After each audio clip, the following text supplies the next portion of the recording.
Edimburgo es la capital de Escocia y su ciudad más monumental. Una ciudad rodeada de colinas y a la orilla de un fiordo. Muy dinámica, llena de vida, con sus tiendas, sus museos y sus típicos pubs británicos. Es la ciudad del cañonazo de la 1 en punto, del famoso festival de agosto de Sherlock Holmes.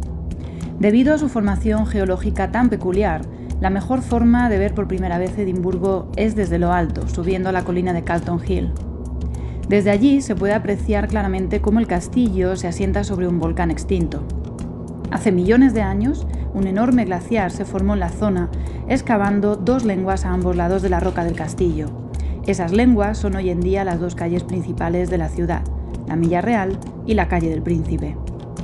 Estas 2 calles principales dividen la ciudad en Ciudad Nueva, la New Town, del siglo XVIII, y la Ciudad Vieja, la Old Town, que es medieval. Ambas han sido declaradas Patrimonio de la Humanidad por la UNESCO. La Ciudad Vieja de Edimburgo es una máquina del tiempo. Con un trazado medieval muy bien conservado, es una delicia explorar sus callejones estrechos, pasadizos e incluso una ciudad subterránea que han sido escenarios de leyendas románticas y de fantasmas. Esta zona de la ciudad sirvió también de inspiración a una de las más conocidas habitantes de Edimburgo, J.K. Rowling, que aquí creó a su personaje Harry Potter. La calle principal de la Ciudad Vieja es la Milla Real. Su nombre alude a su extensión, ya que mide exactamente 1 milla, y a su carácter, ya que une las 2 residencias reales de la ciudad. En la parte superior de la calle, el castillo, y en la parte inferior de la calle, el Palacio de Holyrood, el equivalente al Palacio de Buckingham en Londres y residencia oficial de la familia real británica cuando se encuentran de visita en Escocia. La Ciudad Nueva es del siglo XVIII y es uno de los barrios más elegantes de todo el Reino Unido, con amplias calles y palacios señoriales de estilo georgiano. El diseño de la Ciudad Nueva está lleno de simbología sobre la unión de Inglaterra con Escocia. Su calle principal es Princess Street, o la Calle del Príncipe. Una calle única en el mundo, ya que es la mayor calle comercial de la ciudad, pero sus tiendas están solo en uno de los lados.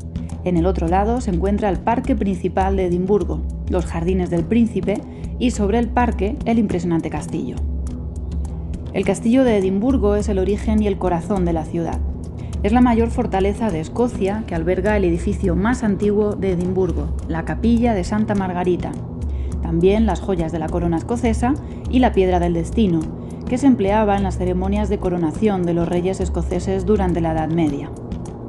En el siglo XIII la piedra fue robada por el rey Eduardo I y llevada a la abadía de Westminster en Londres. Pero en 1996 el gobierno británico decidió devolver la piedra a Escocia con la condición de que volviera a Londres para futuras coronaciones. Uno de los mayores atractivos culturales de Edimburgo es su Festival Internacional de Agosto, que atrae a miles de turistas y visitantes de todo el mundo. Durante el mes de agosto, la ciudad se convierte en un gigantesco escenario al aire libre, donde es fácil encontrar un teatro improvisado en la calle, actuaciones musicales, mercadillos o comediantes. La parte más famosa del festival es el Military Tattoo. Tattoo significa tatuaje, pero también desfile. Esta tradición nació en 1947 para celebrar la llegada de las tropas escocesas de la Segunda Guerra Mundial. Cada noche del mes de agosto se celebra este desfile militar en la explanada del castillo. Regimientos del ejército británico y de otros países invitados de la Commonwealth desfilan al ritmo de los tambores y las gaitas. Es un espectáculo que no deja indiferente a nadie.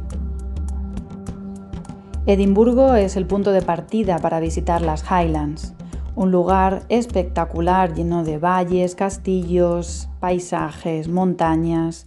Una experiencia absolutamente inolvidable.